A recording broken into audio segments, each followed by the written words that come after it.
right, reminder of what this segment is. We call the FIA the Zebras because we refer to them as the refs of F1. Traditionally, in most other sports we watch, refs wear black and white stripes. Refs are the Zebras. Therefore, we are going into the wild. The FIA's decision-making is also confusing. Some might say wild. Therefore, double meanings. We're into the wild right now. We do think that's clever, yes. You don't have to comment that. And you could, yeah, because we know it is, so. Yeah. There's a lot to talk about here. There's so much to get to. I hate race weekends, personally, where the result is at the biggest storylines to come out are the FIA, and it is that kind of race weekend. So we can litigate penalties and talk about red flags and restart orders, and we're definitely going to get to that and do that. But I want to start by throwing a question to you, Nicole. Both answers, totally fair. There's no right or wrong answer here. Did the red flags and restart chaos make this race more fun and enjoyable for you to watch? Or less fun? Or did it have no impact at all? Like, personally, just for you, what effect does this have on your race viewing experience? So the first disclaimer I have to say is just based on, as we discussed, the timing of this race for me being from 1 to 4 in the morning, I was like, every time another red flag happened, I was like, no, I need to close my eyes. But I do think that if this was more of the time frame when, you know, we get to watch races, which is still pretty early, but not in the middle of when I'm trying to sleep, I tend to find this chaos a little bit more, or a lot more interesting, to an extent that as long as if this chaos is happening and there can be some form of what I would say is like proper racing afterwards, I feel like it can be exciting and bring cars closer together, especially in a season where Red Bull is so ahead that you only have a few opportunities to be so close to maybe try to catch up. So I tend to enjoy it more, except when something happens where it's like, we're gonna drive a lap around. So there's like caveats to it, but I tend to enjoy chaos when it comes to a race weekend. So I'm going to ask you some clarifying questions. I want to be clear. I know what you mean, but I'm going to be the comment section for a second and give you an opportunity to clarify your answer here. Okay. Do you think it's more or less fun when the FIA make up rules to manufacture racing? That I do not enjoy. I do not think that I mean, the FIA's inconsistency in their rule calling very much ruins a race experience. I think when it is a proper and consistent process, a red flag situation could make a race experience could be a little bit more chaotic, thus more interesting to watch. I do not enjoy FIA's inconsistent rule calling and procedures when it comes to races and handling these types of things.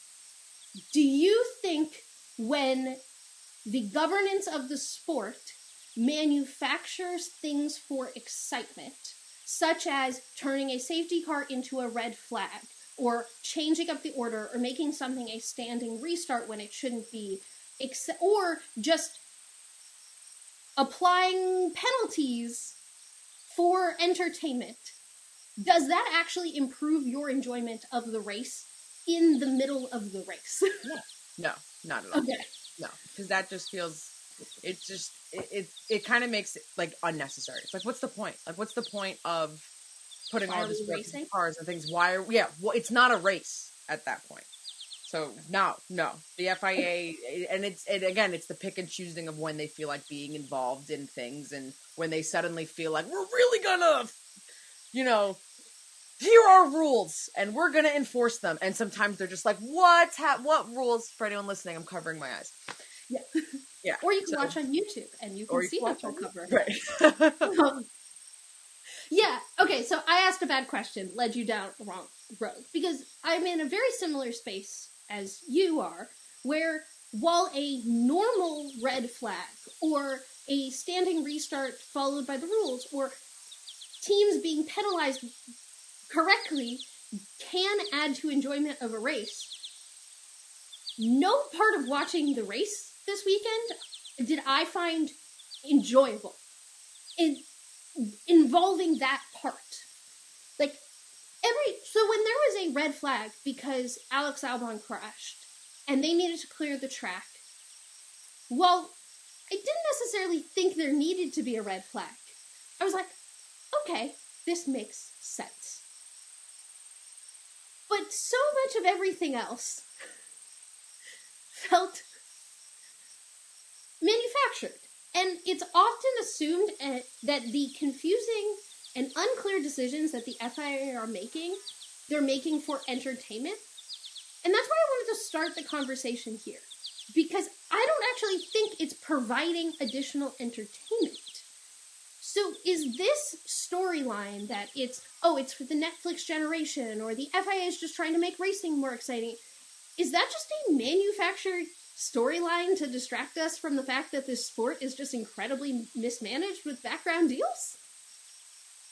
I don't know what would be worse. It's both just, whether it's on purpose or just poor management, it's like kind of one and the same to me. I don't want to think that, because if you're thinking about any sort of other sport governing body interfering in a sport that way at all, like, it would just cause an unbelievable uprising. So that's why it's so funny that this consistently happens with the FIA and F1, and you have people like this, that, what, but like, there's still, I don't know, it just feel like in other sports there'd be so much more of an uproar about it, and it's so common in F1. Yeah.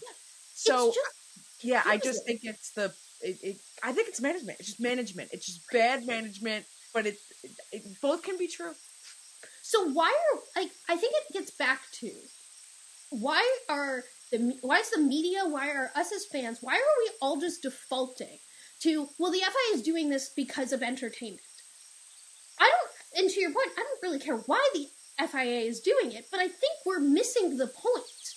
Like, we shouldn't be leaving the Australian GP and all of the discourse is around, well, this is, like, why Netflix is bad, or this is why, like, the sport needs to not care about entertainment. I think that is an assumption, that the FIA is making all of these decisions and purposefully stewarding their sport incorrectly because of entertainment. I think we just need to fix the fact that they're not stewarding the sport correctly. I don't care about the rationale behind it, because that storyline is so divisive. It's there so people can we can all go yell at each other instead of yelling at the FIA, which is why I leave weekends like this, like, okay, so no one had fun, so who are we yelling at?